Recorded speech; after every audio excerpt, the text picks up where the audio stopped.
Higher! Higher, you idiot! Oh, hello, Giardino ZED. I'm Mitchell Rose. I'm a filmmaker and a professor of dance filmmaking in the Department of Dance at Ohio State University. I've made 35 films, and 5 of them have been in an area of research that I call hyper-match cutting. During the coronavirus quarantine, many dance companies have been copying that kind of film. A few weeks ago, I did a webinar in which I included a section on how I make these kind of films. Specifically, it was the last of the 5 films called And So Say All of Us. So that's what you're going to take a look at now, this webinar on how I make those films and the history of my research in this. So I hope you enjoyed the program, and thanks for watching.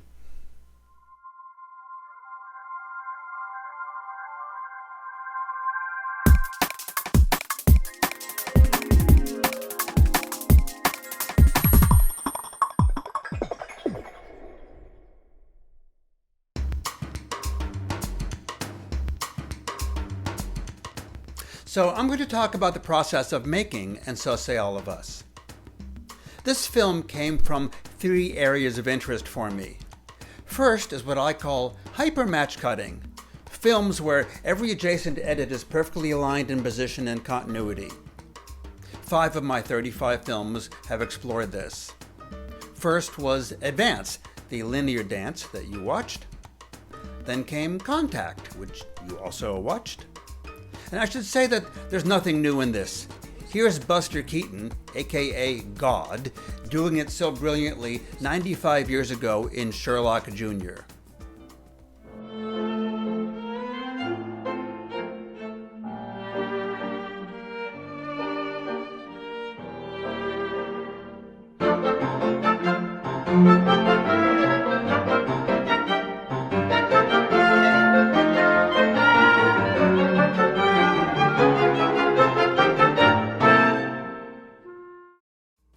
The second area of exploration that entered the third of the series of 5 films is my long-term interest in remote collaboration.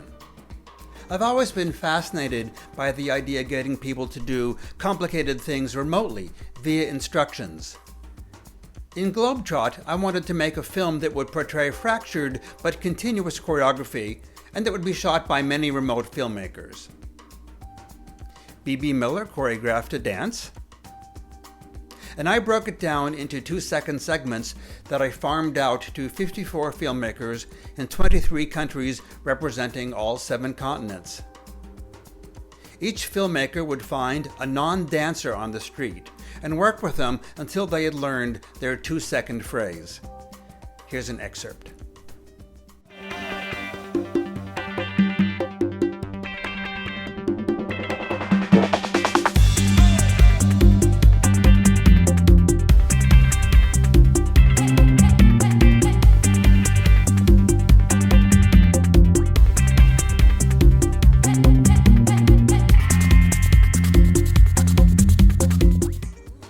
There's an art game called Exquisite Corps, in which an artist draws on accordion folded paper, and then a second artist picks up the drawing from there, and eventually the totality is revealed.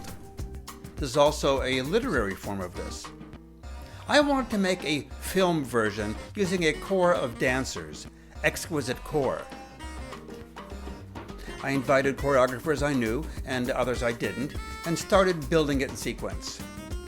A choreographer had to repeat the final movement of the previous person, and from there they could take it wherever they wanted for 2 to 10 seconds. Here's an excerpt.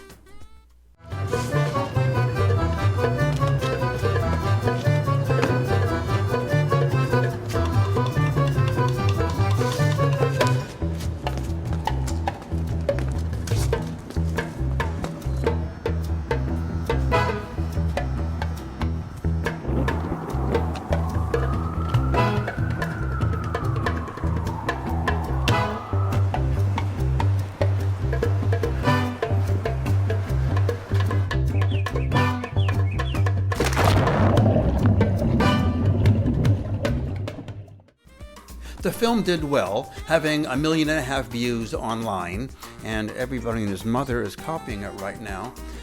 But with Globetrot taking 2 years and Exquisite Corps taking another 2 years, I was totally done with these hypermatch cutting projects.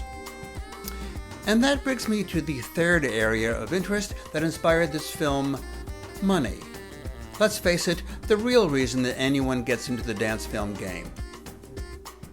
In the summer of 2017, I got a call from the Brooklyn Academy of Music. Their executive producer of 30 years, Joe Malillo, was retiring, and they were throwing him a huge bash the next year. They had seen Exquisite Corps, and they wanted to commission me to make a version for them, featuring BAM alum, choreographers that Joe had felt particularly close to. Even though in Exquisite Corps, coordinating all those people and their schedules was painful, BAM would provide producers from Pomegranate Arts to keep the machinery humming along. And with that, and the opportunity to work with some great artists, there was a lot more potential for fun. With Exquisite Corps, dozens of people had declined my invitation. But with this BAM film, in many cases, Joe had made these people's careers. So even the big names could hardly say no, if they ever wanted to perform at BAM again. But in truth, they all loved Joe and they wanted to do it. In terms of methodology, I had already done a lot of the R&D in Exquisite Corps, so it wasn't that hard to get started. I wrote a manual that every dancer and camera operator would get. The dancer's parameters can be boiled down simply. Wear a red top for visual continuity, repeat the preceding ending movement precisely, use a visually interesting location. The length is 4 to 12 seconds, it's really hard for people. And don't do any of the no-nos, which I'll get to in a second. Camera person checklist, and then the fuller dancer descriptions of the above, and the no-nos. Don't direct message Joe holding up an I love Joe sign or something. Don't exit the frame. Don't sing or speak. No one else in the frame. No commercial music playing. I shot 17 of the 52 people, and a former student of mine, who's now a dance filmmaker in New York, shot another 17. And the international dancers provided their own camera person. This was the section for the camera operators. How to position and align the dancer in the frame. How big to have the dancer. I'll get to that later. How to move with the camera to match up to the camera movement of the previous shot, and more tech info to get everybody on the same page, because there were all levels of expertise involved and everything from black magic cameras to iPhones. BAM prepared a list of choreographers, many of whom had been in Exquisite Corps, and we began coming up with a sequence. The dancer that began the film would end it to bookend the film. And I wanted to start with a subway train arriving at BAM, so I used David Dorfman, an old friend and someone who's always game. Particularly since, after every take, David had to take the train to the next station, cross over, and then come back, taking 15 minutes. And working with the timing of subway trains can be unpredictable. Just ignore those people, and cue the doors. Close the doors. Just hold it, David. Keep it real. Cue the doors. Magic, magic, magic. Yeah, just forget it. See you in 15 minutes. And the process began. For each dancer, besides being able to watch the entirety of the edit to that point, I would also send a rehearsal video of the previous person's ending, like this. This would be accompanied by a lengthy email in which I'd suggest ideas for concepts and locations, and I would also describe the movement in words. A dancer can watch a video and think, I got it. But they probably don't have it well enough for these purposes. So by having them use a different part of their brain with language, it makes them look at the movement deeper. Here's what I wrote to Martin Zimmerman for this shot. When you start the roll, you are 90 degrees to the camera. The left arm circles back, the right arm is relaxed to the down-forward diagonal. You're now facing the camera with the focus down. For camera, when he starts his roll, he's in the upper middle section with his head on the left grid line.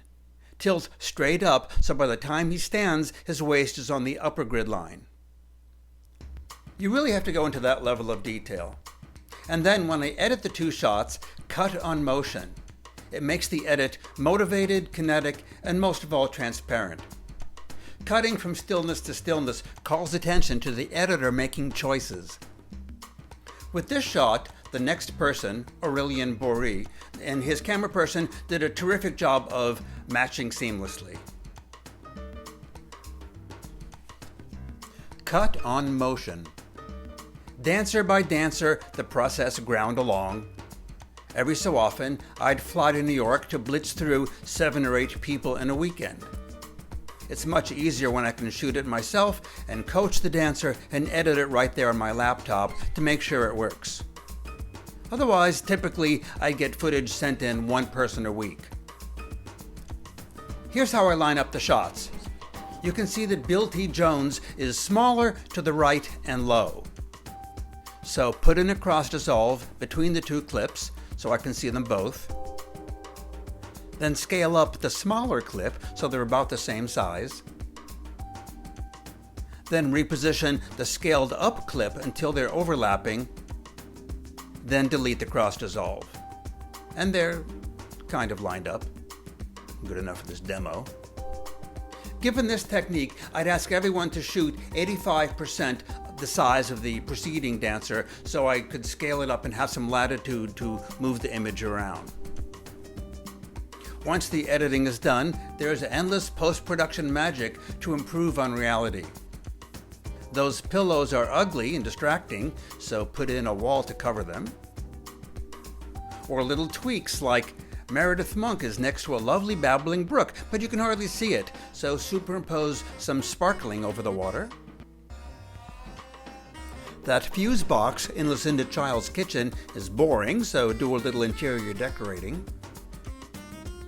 And what I said before about always cutting on motion was hard here because she was moving so slowly and the cut was clunky. So I added in the birds a split second before the edit to have an EEG spike of distraction, and it worked much better. The film premiered September 13th, 2018 in BAM's Harvey Theater.